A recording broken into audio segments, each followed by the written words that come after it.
सारन्थाइ प्राइभेट लिमिटेडनिफ्राय मानास हाग्रामानि फुयानपारा रेन्जनि खरदह केम्पनि साखाथियाव बिफां फुलि गायनाय हाबाफारि लादों।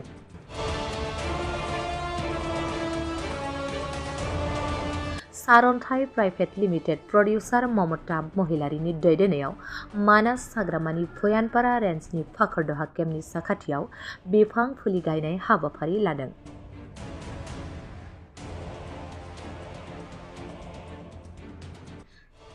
मख'नो गोनां बाथ्राया बेसोदि जाखांफुनाय प्रडिउसार ममता महिलारिया सारन्थाइ प्राइभेट लिमिटेडनि गेजेरजों बर' हारिनि गोजाम मुगानि रायजो जाबोनाय जारिमिनखौ लानानै मोनसे आबुं सावथुनबो शुटिं लागासिनो दं।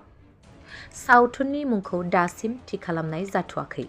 शुटिंनि खामानि आबुं महर लाखांनायनि उनावसो रोखा खालामनानै फोसावगोनखौ फोरमायदों प्रडिउसार ममता महिलारिया।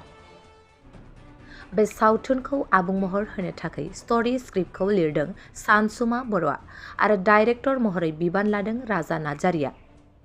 सारन्थाइ प्राइभेट लिमिटेडनिफ्राय ओंखारनो गोनां सावथुनाव गाहायै फाव खालामदों ओम प्रकाश केरकेटारि, हेलिना दैमारि, सोरां नार्जारि, थाख्लाय नार्जारि, महिनी रामसियारि, रुबुल बर', जेनिफार दैमारि आरो गोबां गोजाम गोदान महरगिरि बिथांमोना। जोंना गोदानै दानाय सारन्थाइ प्राइभेट लिमिटेडनि आन्डाराव सारन्थाइ प्रडाक्शन सिनेमा मोनसे सावथुन मोनसे बानायनाय जादों बर'नि। आं नामखौ दिनै डिक्लेयार खालामथ'ला खारन जोंहा आरो बुरजा खामानि दंबावो। फिल्मनि नामा होमबा क्लियार नंथ'आ?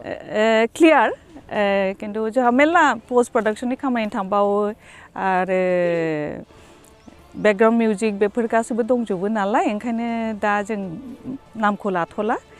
आरो बे जोंनि प्रडाक्शननि मेइन पारपासा जादों जेरै गोदोनि मानसिफ्रा बिसिम लाबोबाय हारिमुखौ, जों बे माने गारिखौ आरो एसे बोखोनानै लांनो हायो नामा, जोंनि मोनसे गोसोनिफ्राय बोलो। ओमफ्राय दिनै बेयाव बिफां गायनाय जादों। बिफां गायनायनि मेइन पारपासानो जाबाय जोंनि गामियाथ' एकदम सोमखोरखामोन गोदो, दा एसे लांदां जाहांबाय। बेखौ जों आरो सोमखोर खालामफिननायनि मोनसे थांखि आरो बेनिफ्राय मोजांसिन टाइम मोनसे सम आरो माहाय मोनबावनो। दिनै मेल्ला मानसि बाव गेदार जानानै दङ आरो बाव थानाय बयबो सुबुङा जाहाथे गोसोआव थाथों आरो जों जेराव थाङो बावनो बिफां गायलांथों। सोर आर्टिस्टफ्रा बाहागो लादों बे फिल्माव? बाव जोंनि नाम एक्टराथ' जाबाय जोंना सोमखोर, सोरां, हेलिना, महिनी बायदेव आरो सबसे सिनियर आर्टिस्टआव दङ जोंना थाख्लायना नामाथ' आं मिथिला, जे ओम प्रकाश दं। ओमफ्राय दुथां गिदिरा मा नाम मोनलाय सासेया, रुबुल दङ।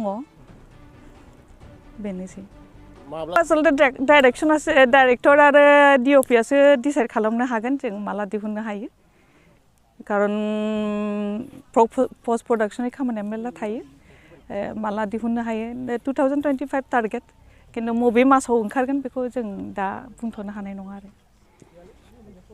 फिल्माथ' दा जोङो नामखौ डिसक्ल'ज खालामथ'वाखै, खिन्थु फिल्मनि बागै गोबां खोथा खोन्थानो हागोन। गिबियावनो आं दिनैनि नैबे सान जिहेथु जों बिराद पजिटिभ मोनसे बुस्थुखौ लानानै जों दिनैनि डेखौ स्टार्ट खालामबाय। बेनो जाहैबाय जों दिनै more than 100 saplings जोङो बिफां फुलि जों गायदों दिनैनि दिनाव।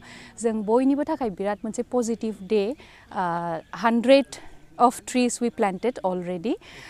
नैबे बेनि थाखाय आङो गिबियावनो जोंनि जायबा प्रडाक्शननि जाय मेइन जोंनि मेडाम, बेखौ आङो साबायखर बावनो सानो, मानोना बिथांनि थाखायसो दिनै जोंनि नैबे प्लेन्टेशना पसिबल जादों।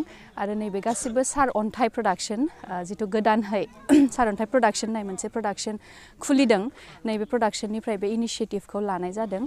बिराद पजिटिभ बिकज नैबे सारअन्थाइ प्रडाक्शना जेरैबायदिहाय गोदान, जेरैबायदिहाय दा जों सारअन्थाइ प्रडाक्शनखौ मोजांहाय फेदेरनांगोन फोलावनांगोन बेबायदिनो मोनसे सिम्बलिकेलि मोनसे नैबे बिफां गायनायखौ जों लादों मानो होनबा बिफां फांसेखौ जों गायना दोनोब्ला जाया बेखौ जोङो दै होनांगोन मोजाङै बेखौ जोथोन लाखिनांगोन बेबायदिहायनो सिमिलारलि जोंनि बे बिफाङा जेरैबायदिहाय गोदान आरो नैबे प्रडाक्शनाबो गोदान बे टुगेदारलि ग्र' जाथों होननानै मोनसे सिम्बल अफ काइन्ड एन्ड जोंनि नेचारखौ लानानै जों बे इनिशियेटिभखौ लानाय जादों माबायदि एक्साइटेड बिकज जोंनि इन्डास्ट्रियाव आं बांद्राय खामानि मावाखैबाबो एसे जिखिनि मावदों बिराद आलदा एक्सपिरियेन्स मोनसे मोनदों बेवहाय मानो होनोबा आं जेसेबांखि दिनैसिम मावबोबाय बेवहाय एज इउजुवेल जोंनि सोलिफुबाय थानायनि ससियेल मेसेज बा जोंनि गासिबो एज इउजुवेल स्टोरीखौ लानाय जायो खिन्थु नैबे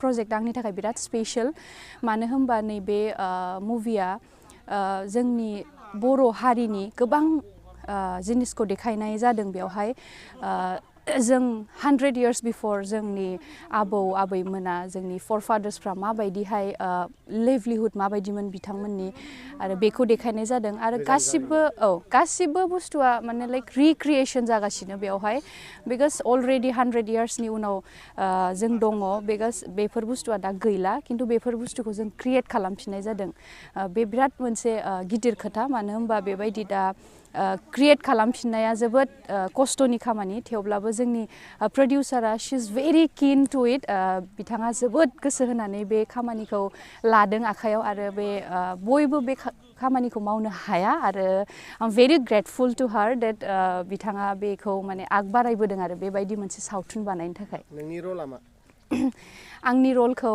एक्चुअलि डिसक्लोज खालामथ'नो हानाय नङा सावथुनखौ बयबो नायनांगोन अब्लासो जोंनि नैबे सावथुना माबायदि मा जागोन बेवहाय बेखौ मिथिनो मोनगोन आरो